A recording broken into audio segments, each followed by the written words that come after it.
अस्सलाम वालेकुम and welcome to my channel learn to lead with Ayesha. आज हम लोग सीएसएस और पीएमएस के लिए पाकिस्तान अफेयर्स का कोर्स स्टार्ट करने लगे हैं और हमारा सबसे पहला लेक्चर पाकिस्तान के न्यूक्लियर डॉक्ट्राइन के बारे में है। ये लेक्चर सीएसएस के पाकिस्तान अफेयर्स के सिलेबस का 4th पोर्शन कवर करेगा, पीएमएस केपीके के करंट अफेयर्स के पोर्शन का 6th पोर्शन कवर करेगा, पीएमएस पंजाब के पाकिस्तान अफेयर्स के सिलेबस का डी पोर्शन कवर करेगा। इस लेक्चर का अगर आपको एक ओवरव्यू दे दूं तो इस लेक्चर में हम लोग इन चीजों को डिस्कस करेंगे। एक इंसिडेंट हुआ था 27 मई 1998 की शाम को। वो डिस्कस करने के बाद हम लोग पहले देखेंगे कि हम लोग ये डिस्कस करेंगे कि पाकिस्तान के न्यूक्लियर प्रोग्राम की हिस्ट्री क्या थी, उसके बाद न्यूक्लियर डॉक्ट्राइन क्या है पाकिस्तान का, मिसाइल्स इंडिया और पाकिस्तान के पास किस तरह के हैं उनको देखेंगे, उसके बाद कमांड एंड कंट्रोल किस तरह का है पाकिस्तान का अपने मिसाइल डिफेंस सिस्टम के ऊपर, न्यूक्लियर प्रोग्राम के ऊपर, इंडिया का किस तरह का है, उसके बाद क्या साउथ एशिया के अंदर जो डेटरेंस क्रिएट हुई है न्यूक्लियर वेपन्स की वजह से वो काम करती है, और फाइनली क्या पाकिस्तान एक प्रोलिफरेटर है या नहीं, ये देखेंगे। लेकिन लेक्चर स्टार्ट करने से पहले I want a promise from you. If you find my lectures useful you have to share them with your friends so that maximum people can take benefit from my lectures. Promise? Let's begin.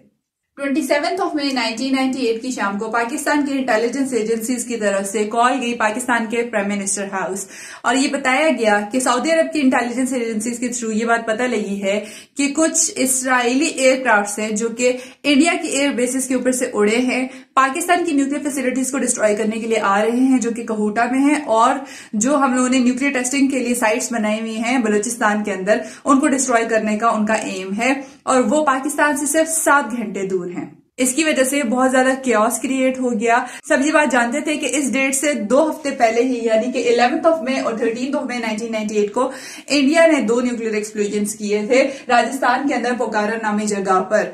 अब पाकिस्तान ये बात जानता था कि पाकिस्तान को भी counter act करना है, पाकिस्तान को भी न्यूक्लियर टेस्ट कंडक्ट करने हैं। इस वजह से पाकिस्तान ने इमीडिएटली कॉल्स शुरू की डिफरेंट फॉरेन ऑफिसेस को जो कि Beijing, Tokyo, Moscow, different western countries में थे, और ऑफ कोर्स वॉशिंगटन को तो कॉल्स की ही पाकिस्तान ने, और उनको इस बारे में अवेयर करवाया कि पाकिस्तान इज अंडर थ्रेट और उसके लिए स्टेप लिया जाए। साथ ही साथ पाकिस्तान के उस टाइम पे यूएन के लिए जो परमानेंट रिप्रेजेंटेटिव थे अहमद कमाल, उनको भी इन्फॉर्म किया गया, और उन्होंने उस टाइम के UN secretary general Kofi Annan को इन्फॉर्म किया, और कोफी अन्नान उसी टाइम पे टेलीविजन पे आ गया और उन्होंने स्टेटमेंट दी। जब स्टेटमेंट्स आना शुरू हो गई कि इंडिया को या फिर इसराइल को इस तरह से दोनों को मिलके कुछ इस तरह का एक्ट नहीं करना चाहिए जिससे रीजन की स्टेबिलिटी डिस्टर्ब हो, तो फिर पाकिस्तान ने ये बात सामने लाई कि क्योंकि पाकिस्तान को थ्रेट था, पाकिस्तान ऑलरेडी फील्ड्स के ऊपर न्यूक्लियर फैसिलिटीज बना चुका था, तो पाकिस्तान ने very next day nuclear test conduct कर लिए। चार्ली माउंटेन्स पे पाकिस्तान ने न्यूक्लियर टेस्ट कंडक्ट किए थे बलूचिस्तान के अंदर। अब ये सारा का सारा इंसिडेंट हुआ था या नहीं हुआ था, इस बारे में कंट्रोवर्सीज हैं। कहा ये जाता है कि पाकिस्तान के ऊपर एक्सटर्नल प्रेशर बहुत ज्यादा था। पाकिस्तान को ये कहा जा रहा था यूनाइटेड स्टेट्स ऑफ अमेरिका की तरफ से कि आईएमएफ का जो लोन आपको मिलता है हम उसको ट्रिपल कर देंगे, आप न्यूक्लियर टेस्ट कंडक्ट ना करो। ये भी कहा गया कि यूनाइटेड स्टेट्स ऑफ अमेरिका का जो $3 बिलियन का बायलेटरल डेट है जो कि पाकिस्तान ने पे किया, उसको टोटली राइट ऑफ कर दिया जाएगा अगर पाकिस्तान टेस्ट कंडक्ट ना करे। इसके रिस्पांस में जो उस टाइम पे प्राइम मिनिस्टर ऑफ पाकिस्तान थे, उन्होंने जब ये बात कही यूनाइटेड स्टेट्स ऑफ अमेरिका को कि सिक्योरिटी गारंटीज का क्या होगा विद रिस्पेक्ट टू कश्मीर, क्या हम लोग को with respect to Kashmir security guarantees मिलेंगी, तो इस पे यूनाइटेड स्टेट्स ऑफ अमेरिका खामोश हो गया। तो फिर प्राइम मिनिस्टर ऑफ पाकिस्तान ने ये कहा कि दिस इज नॉट इनफ, जो आप हमें ऑफर कर रहे हो in return to no testing is not enough, क्योंकि यूनाइटेड स्टेट्स ऑफ अमेरिका ने भी इसलिए इस बारे में खामोशी इख्तियार कर ली थी क्योंकि यूनाइटेड स्टेट्स ऑफ अमेरिका को ये लगता था कि अगर हम लोग पाकिस्तान को सिक्योरिटी गारंटी दे देते हैं in the context of Kashmir, तो पाकिस्तान ज्यादा एग्रेसिवली कश्मीर के ऊपर कोई ना कोई एक्ट कर लेगा और अगेन रीजन की स्टेबिलिटी डिस्टर्ब हो जाएगी। इसलिए United States of American concerns की वजह से पाकिस्तान को ये गारंटी तो ना दे सका। इन रिटर्न पाकिस्तान ने कहा कि दिस इज नॉट इनफ। साथ ही साथ ये भी कहा जाता है कि the then prime minister of Pakistan, उनकी कैबिनेट में बहुत सारे इस तरह के लोग थे जो कि प्रो टेस्ट नहीं थे, जो कि अगेंस्ट द टेस्ट थे, और वो ये ही सजेशन दिया करते थे प्राइम मिनिस्टर ऑफ पाकिस्तान को कि हम लोगों को लिबरल अप्रोच अपनानी चाहिए। हम लोगों को क्योंकि इंडिया 2 हफ्ते पहले ही टेस्ट कर चुका है, तो इंडिया की तरफ जितनी भी इंटरनेशनल कम्युनिटी है उसका जो भी रिस्पॉन्स है उसको देखना चाहिए, और हम लोग को ये देखना चाहिए कि इंडिया के ऊपर सैंक्शंस लगेंगी, इसलिए हम लोग को फिलहाल टेस्ट कंडक्ट नहीं करने चाहिए। दूसरी तरफ ये पॉइंट ऑफ व्यू है कि पाकिस्तान के जो प्रोटेस्ट लोग थे उन्होंने ये सारा का सारा एक बिल्डअप किया था। ये इंसिडेंट इस तरह से हुआ नहीं था, ना ही इंडिया के प्लेन्स अप्रोच कर रहे थे। लेकिन इन दोनों कंट्रोवर्सीज के दरमियान पाकिस्तान ने अल्टीमेटली वेरी नेक्स्ट डे चावी माउंटेन्स के ऊपर न्यूक्लियर टेस्ट कर लिए और यूं पाकिस्तान दुनिया की 7वीं न्यूक्लियर स्टेट बन गया। पाकिस्तान के न्यूक्लियर प्रोग्राम की हिस्ट्री देखते हैं। पाकिस्तान के बनाए गए न्यूक्लियर बॉम्ब का फादर कौन है? किसने पाकिस्तान का न्यूक्लियर बॉम्ब बनाया था? क्या वो अब्दुल कदीर खान थे जो कि जर्मनी और बेल्जियम से पढ़ के आए थे और उन्होंने कहूटा लेबोरेटरीज बनाई थी क्योंकि पाकिस्तान एटॉमिक एनर्जी कमीशन के स्ट्रक्चर के साथ उनकी नहीं बन रही थी? क्या वो पाकिस्तान एटॉमिक एनर्जी कमीशन है जो कि सबसे पहले इसीलिए बनाया गया था कि पाकिस्तान एटॉमिक एनर्जी को एक्वायर करे फॉर पीसफुल पर्पसेज और बाद में ये शिफ्ट हो गया था टुवर्ड्स न्यूक्लियर कैपेबिलिटी एक्वायर करना?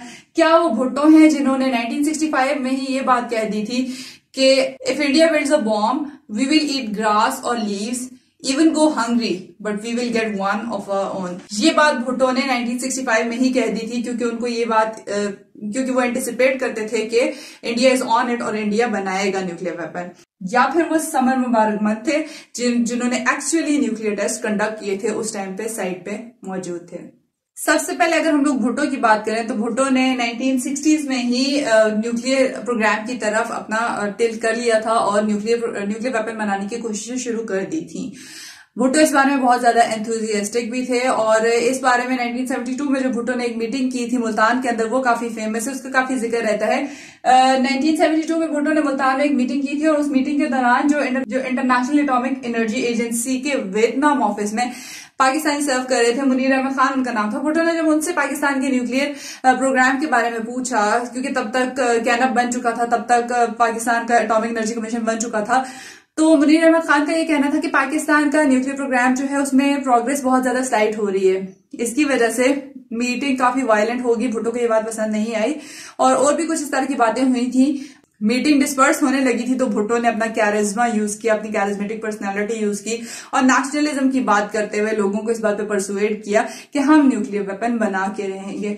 उसके बाद अगर हम लोग देखें तो भुट्टो के प्रॉब्लम्स क्या क्या थे? भुट्टो के प्रॉब्लम्स ये थे कि Pakistan was nowhere near testing for a bomb. Reason being कि 1950s के अंदर पाकिस्तान ने पहला स्टेप तो उठाया था, पाकिस्तान एटॉमिक एनर्जी कमीशन बना लिया था, लेकिन अगेन पीसफुल पर्पसेस के लिए था और उसके बाद 10 साल गुजर चुके थे। 10 साल गुजरने के बाद ही पाकिस्तान के पास सिर्फ और सिर्फ एक छोटा सा रिएक्टर ही था जो कि सिर्फ और सिर्फ बिजली बनाने के लिए केपेबल ही था और इस छोटे से रिएक्टर की भी आधी funding United States of America से हुई भी थी, जो कि यूनाइटेड स्टेट्स ऑफ अमेरिका ने अपने एटम्स फॉर पीस प्रोग्राम के अंडर, यानी कि हम लोग एटॉमिक एनर्जी न्यूक्लियर एनर्जी देंगे दूसरी स्टेट्स को लेकिन जस्ट फॉर पीसफुल पर्पसेस, तो उस एटम्स फॉर पीस प्रोग्राम के under United States of America ने आधी फंडिंग इस न्यूक्लियर रिएक्टर की हुई थी और ये कहीं पे भी न्यूक्लियर वेपन के लिए यूरेनियम एनरिचमेंट जितनी करनी होती है उसके लिए केपेबल नहीं था।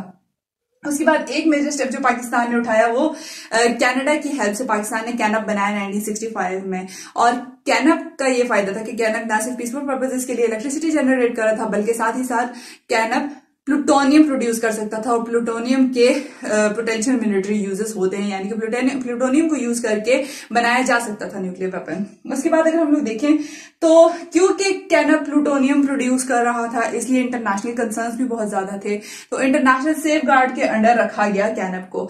अब इंटरनेशनल सेफ गार्ड के अंडर रखा गया तो क्योंकि ये कनाडा की हेल्प से बिल्डअप हुआ था तो इसके ऊपर जो स्टाफ काम कर रहे हैं, एक्सपर्ट्स काम कर रहे हैं वो कैनेडियन थे, जो स्पेयर पार्ट्स यूज हो रहे हैं वो कैनेडियन थे, फ्यूल यूज हो रहा था वो कनाडा का यूज हो रहा था। इतना ज्यादा चेक और इतना ज्यादा इंटरनेशनल सेफ गार्ड्स की वजह से पाकिस्तान सोच भी नहीं सकता था कि पाकिस्तान वहां से किसी तरह से इसको कन्वर्ट करे और न्यूक्लियर वेपन बनाने की कोशिश करे। खैर ये सब हो ही रहा था कि बीच में क्या हो गया, 1974 में इंडिया ने न्यूक्लियर वेपन एक्वायर कर लिया और अपने न्यूक्लियर डेटोनेशन कर ली। अब जब इंडिया ने अपनी न्यूक्लियर डेटोनेशन की तो कंसर्न्स बढ़ गए टुवर्ड्स पाकिस्तान कि पाकिस्तान सिक्योरिटी डायलेमा की वजह से टेस्ट करने की कोशिश करेगा। फिर क्या हुआ, कनाडा के ऊपर प्रेशर पड़ना शुरू हो गया कि पाकिस्तान को असिस्ट करना छोड़ दे क्योंकि प्लूटोनियम क्रिएट हो रहा है और पाकिस्तान बॉम्ब बनाने की कोशिश करेगा। और उससे पहले तक भुट्टो के स्टेटमेंट्स भी यही शो कर रहे थे कि पाकिस्तान ने तो बनाना ही है न्यूक्लियर वेपन। तो जब कनाडा के ऊपर प्रेशर बढ़ने लगा तो कनाडा ने अपनी सारी सपोर्ट पाकिस्तान से विथड्रॉ कर ली। अब पाकिस्तान को एक रीप्रोसेसिंग प्लांट बनाना था, उसके लिए पाकिस्तान ने फ्रांस का रुख किया कि फ्रांस की मदद से एक रीप्रोसेसिंग प्लांट बनाया जाए और इसके लिए पाकिस्तान ने 1976 में इंटरनेशनल एटॉमिक एनर्जी एजेंसी से अप्रूवल भी ले लिया था। लेकिन फिर से इंटरनेशनल कंसर्न्स थे और इंटरनेशनल कंसर्न्स इतने ज्यादा थे कि हेनरी किसिंजर जो उस टाइम पे यूनाइटेड स्टेट्स ऑफ अमेरिका के प्रेसिडेंट थे वो खुद आ गए। उन्होंने आके पाकिस्तान में भुट्टो से मिला मुलाकात की। भुट्टो ने बदले में ये बात कही कि हम लोग reprocessing plant entirely peaceful purposes के लिए बना रहे हैं। हेनरी किसिंजर जब भुट्टो को परसुएड नहीं कर पाए तो उन्होंने फ्रांस का रुख किया और फ्रेंच प्राइम मिनिस्टर को वो परसुएड करने में कामयाब हो गए। और 1977 में फ्रेंच प्राइम मिनिस्टर ने ये डिसाइड कर लिया कि वो पाकिस्तान को रिप्रोसेसिंग प्लांट बनाने में हेल्प आउट नहीं करेगा। और 1978 में उन्होंने फॉर्मली इस बात को अनाउंस किया कि वो पाकिस्तान की हेल्प नहीं करने जा रहे। यूं पाकिस्तान के लिए एक सीरियस ब्लो था कि पाकिस्तान जा रहा था टूवर्ड्स न्यूक्लियर कैपेबिलिटी एक्वायर करने के, लेकिन पाकिस्तान नहीं जा सका। अब अगर देखा जाए तो प्लूटोनियम पाकिस्तान के अंदर से खत्म हो गया था, लेकिन plutonium was not the only means of acquiring nuclear weapon. और तरीके भी थे, यानी कि यूरेनियम एनरिचमेंट का तरीका बाकी था और ये काम फिर पाकिस्तान के लिए अब्दुल कदीर खान ही कर सकते थे। अब्दुल कदीर खान पाकिस्तान वापस आए थे 1976 में, लेकिन उससे पहले अब्दुल कदीर खान 15 इयर्स के लिए बेल्जियम और जर्मनी में पढ़ रहे थे। 1973 में अब्दुल कदीर खान ने डच, जर्मन और ब्रिटिश यूरेनको कंसोर्शियम को ज्वाइन किया, जिनके पास एक्सेस थी यूरेनियम एनरिचमेंट फैसिलिटी की अल्मेलो अल्ट्रा सेंट्रीफ्यूज प्लांट पे, जो कि हॉलैंड में मौजूद था। अब्दुल कदीर खान का वहां पर काम करके काफी एक्सपीरियंस हो चुका था। अगर हम लोग देखें तो यूरेनियम एनरिचमेंट दो तरीकों से की जा सकती है, या तो डिफ्यूजन प्लांट के जरिए या अल्ट्राफ्यूज टेक्नोलॉजी के जरिए। अल्मेलो के पास एक्सपर्टीज थी अल्ट्राफ्यूज टेक्नोलॉजी की। तो 1974 में अब्दुल कदीर खान ने भुट्टो को लिखा कि ना सिर्फ उनको यूरेनियम एनरिचमेंट में एक्सपीरियंस है, बल्कि वो पाकिस्तान वापस आके पाकिस्तान को सर्व भी करना चाहेंगे। अब भुट्टो को एक उम्मीद मिली। तो 1976 के दिसंबर में अब्दुल कदीर खान आए और भुट्टो और अब्दुल कदीर खान कराची में इनकी मुलाकात हुई और फिर डिसाइड हुआ कि further Abdul Qadeer Khan Pakistan atomic energy commission के साथ मिलकर काम करेंगे। अब्दुल कदीर खान ने कुछ अनप्लेजेंट मंथ्स गुजारे पाकिस्तान एटॉमिक एनर्जी कमीशन में, लेकिन उनको पाकिस्तान एटॉमिक एनर्जी कमीशन के स्ट्रक्चर के साथ इश्यूज थे, जिसकी वजह से उन्होंने भुट्टो को कन्विंस किया कि अगर उनको काम करना है और सक्सेसफुल होना है तो उनको अलग से काम करना होगा। और यूं कहूटा लेबोरेटरीज बन गई। Throughout 1980s Abdul Qadeer Khan indignant statements लोगों को देते रहते थे कि कहूटा लेबोरेटरी के अंदर जितना भी काम हो रहा है वो पीसफुल ही हो रहा है। लेकिन 1998 में जब पाकिस्तान ने बॉम्ब एक्वायर कर लिया तो उसके बाद अब्दुल कदीर खान ज्यादा सैंग्विन स्टेटमेंट्स देना शुरू हो गया और अब्दुल कदीर खान ने ये कहा, I never had any doubts, I was building a bomb, we had to do it, but how did he do it, let's see. 1975 में फॉरेनर्स तो क्या बहुत सारे पाकिस्तानीज का ये कहना था कि अब्दुल कदीर खान ने अल्मेलो से बहुत कुछ चुराया है। ब्लूप्रिंट्स, किस टेक्नोलॉजी से यूरेनियम को एनरिच किया जा सकता है और कौन कौन से ऐसे सेलर्स हैं जो कि न्यूक्लियर इंडस्ट्री में काम कर रहे हैं, इस सब के बारे में इंफॉर्मेशन अब्दुल कदीर खान अल्मेलो से लेके आए हैं। अब्दुल कदीर खान इन सारे की सारी बातों को डिनाई करते रहे और उनका ये कहना था कि बीइंग ए टेक्नीशियन मैं ये बात समझ सकता था कि किस तरह से यूरेनियम को एनरिच किया जा सकता है। जो इन्फॉर्मेशन मैं वेस्ट से लेके आया था वो सिर्फ और सिर्फ ये थी कि न्यूक्लियर इंडस्ट्री के कौन कौन से सेलर्स हैं, ताकि जब हमें किसी चीज की जरूरत हो तो हम लोग वो डायरेक्टली वेस्टर्न मार्केट से परचेज कर सके। वेस्टर्न कंट्रीज ने बहुत ज्यादा कोशिश भी की कि पाकिस्तान के ऊपर एम्बार्गो लगाया जा सके ताकि पाकिस्तान को न्यूक्लियर मटेरियल सप्लाई ना किया जा सके। और इसी कॉन्टेक्स्ट में 1975 में लंदन सप्लायर्स ग्रुप बनाया गया था और इसके जिम्मे काम यह था कि जितनी भी नॉन एनपीटी सिग्नेटरी कंट्रीज हैं जिन्होंने एनपीटी साइन नहीं की हुई, उनके ऊपर एम्बार्गो लगाना और उनको किसी भी किस्म का न्यूक्लियर मटेरियल प्रोवाइड ना करना। इसके साथ ही साथ यूएस कांग्रेस ने सिमेंटन अमेंडमेंट अप्रूव किया था। सिमेंटन अमेंडमेंट में ये कहा गया था कि पाकिस्तान के ऊपर एड, क्रेडिट्स और ट्रेनिंग ग्रांट्स वगैरह ब्लॉक किए जा सकते हैं। पाकिस्तान को ये सब कुछ प्रोवाइड नहीं किया जाएगा अगर पाकिस्तान ने यूरेनियम को एनरिच किया उस परसेंटेज से ज्यादा जो कि सिविल पर्पसेस के लिए यूज की जा सकती है, इलेक्ट्रिसिटी बनाने के लिए या फिर मेडिकल पर्पसेस वगैरह के लिए। अप्रैल 1979 में ये सिमेंटन एग्रीमेंट पाकिस्तान के अगेंस्ट यूज भी कर लिया गया और पाकिस्तान के ऊपर सैंक्शंस लगा दिए गए। लेकिन दिसंबर 1979 में ऐसा कुछ हुआ जिसने यूनाइटेड स्टेट्स ऑफ अमेरिका के न्यूक्लियर नॉन प्रोलिफरेशन के डॉक्ट्राइन के कोर्स को डायरेक्ट कर दिया। और वो क्या हुआ था, वो सोवियत इन्वेजन हो गई थी अफगानिस्तान के अंदर। और क्योंकि हम जानते हैं कि कोल्ड वॉर चल रही थी, एक नया कोल्ड वॉर फ्रंट खुल चुका था, तो अब यूनाइटेड स्टेट्स ऑफ अमेरिका को अफगानिस्तान के लिए पाकिस्तान की जरूरत थी। यूं सिमिंगटन अमेंडमेंट खत्म कर दिया जिमी कार्टर ने और बाय 1981 पाकिस्तान और United States of America $3.2 billion aid package की बात कर रहे थे। और उस टाइम पे यूनाइटेड स्टेट्स ऑफ अमेरिका के secretary of state Alexander Haig ने ये तक कहा कि we will not make your nuclear programme the centrepiece of our relations. देखिए डिप्लोमेसी आपने। पाकिस्तान को जो जो मटेरियल रिक्वायर्ड था पाकिस्तान उसको बाहर से परचेज करता रहा।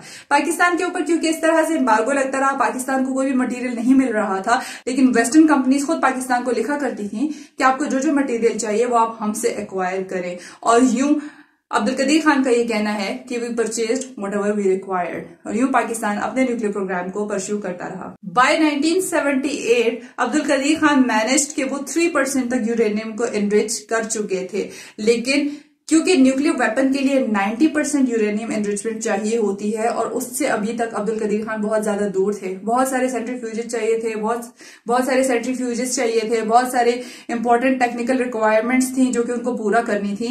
लेकिन पाकिस्तान आने के 6 साल बाद यानी कि 1982 तक अब्दुल कदीर खान यूरेनियम को काफी हद तक एनरिच कर चुके थे। 1989 में क्योंकि हम जानते हैं कोल्ड वॉर खत्म हो गई थी तो सोवियत ने विड्रॉ कर लिया था अफगानिस्तान से, और जब सोवियत अफगानिस्तान से विड्रॉ कर गया तो अब यूनाइटेड स्टेट्स ऑफ अमेरिका ने अपनी नॉन प्रोलिफरेशन की एफर्ट्स को एक बार फिर से बढ़ा दिया। और नॉन प्रोलिफरेशन की एफर्ट्स को बढ़ाते हुए इसने फिर से पाकिस्तान को प्रेशराइज करना शुरू कर दिया कि पाकिस्तान अपनी न्यूक्लियर एनरिचमेंट, यूरेनियम एनरिचमेंट ना करे। और 2 अमेंडमेंट्स यूएस कांग्रेस ने पास की थी, प्रेसलर और ग्लेन अमेंडमेंट्स, और ये दोनों अमेंडमेंट्स पाकिस्तान के अगेंस्ट यूज की गई और इनके तहत पाकिस्तान के ऊपर सैंक्शंस लगाए गए। प्रेसलर अमेंडमेंट को 1990 में और ग्लेन अमेंडमेंट को 1998 में पाकिस्तान के अगेंस्ट यूज किया गया। उसके बाद अगर हम लोग देखें तो पाकिस्तान बार बार ये कहता रहा कि डिस्क्रिमिनेट किया जाता है पाकिस्तान को एज कम्पेयर टू इंडिया, क्योंकि इंडिया ने जब कभी भी न्यूक्लियर वेपन को एक्वायर करने की कोशिश की, यूरेनियम एनरिचमेंट को इंक्रीज करने की कोशिश की, तो इंडिया को उस तरह से प्रेशराइज नहीं किया गया जिस तरह से पाकिस्तान को किया जाता है। लेकिन ये कहना भी गलत है कि बिल्कुल डिस्क्रिमिनेशन की जाती थी। रीजन बीइंग कि इंडिया ने जिस टाइम पे न्यूक्लियर वेपन एक्वायर किया था तब सिचुएशन डिफरेंट थी। एक बात ये थी कि इंडिया ने बहुत पहले, पाकिस्तान से बहुत पहले न्यूक्लियर वेपन एक्वायर कर लिया था 1974 में, और दूसरी बात ये थी कि इंडिया को बाहर के सोर्सेज पे इतना ज्यादा रिलाई नहीं करना पड़ा था मटेरियल्स एक्वायर करने के लिए जितना पाकिस्तान को करना पड़ रहा था। इसलिए पाकिस्तान ज्यादा फोकस बना हुआ था इंटरनेशनल कम्युनिटी का। अब जबकि यूरेनियम एनरिचमेंट कर चुके थे अब्दुल कदीर खान, तो एक वॉर हेड की जरूरत थी जो कि इस एनरिच्ड यूरेनियम को कैरी भी तो कर सके। अब वॉर हेड बनाने पे पाकिस्तान एटॉमिक एनर्जी कमीशन और अब्दुल कदीर खान दोनों में काफी कॉन्फ्लिक्ट रहा, तो दोनों को अलाउ कर लिया गया कि दोनों वॉर हेड बनाने की कोशिश करें। और कहा यह जाता है कि पाकिस्तान एटॉमिक एनर्जी कमीशन के बनाए हुए वॉर हेड को यूज किया गया था। तो यूं इन सब की कॉन्ट्रीब्यूशन देखते हुए हम अगर कहें कि पाकिस्तान की न्यूक्लियर बॉम्ब का फादर कौन था, तो पाकिस्तान एटॉमिक एनर्जी कमीशन के ऊपर तो बहुत सारे प्रेशर्स थे। जहां तक समा मुबारकबन की बात है तो उन्होंने तो सिर्फ न्यूक्लियर टेस्ट कंडक्ट किए थे। भुट्टो का काफी ज्यादा रोल है, लेकिन अब्दुल कदीर खान का ये कहना है कि अब्दुल कदीर खान ने बगैर किसी और की सपोर्ट के अब्दुल कदीर खान और उनके फेलोज ने एटॉमिक बॉम्ब बनाया था। खैर जिस किसी ने भी बनाया था, हम ये जानते हैं कि एक न्यूक्लियर बॉम्ब बनाने के लिए हजारों लोगों की एफर्ट्स इसमें शामिल थी। बिल्कुल नेक्स्ट टॉपिक है पाकिस्तान का न्यूक्लियर डॉक्ट्राइन, जो कि आपको मिलेगा मेरी बिल्कुल ही अगली वीडियो में, जिसका लिंक आपको डिस्क्रिप्शन बॉक्स में मिलेगा और इस वीडियो के एंड पे भी। तो क्लिक करें और आगे जाने के पाकिस्तान का nuclear doctrine with respect to India क्या है।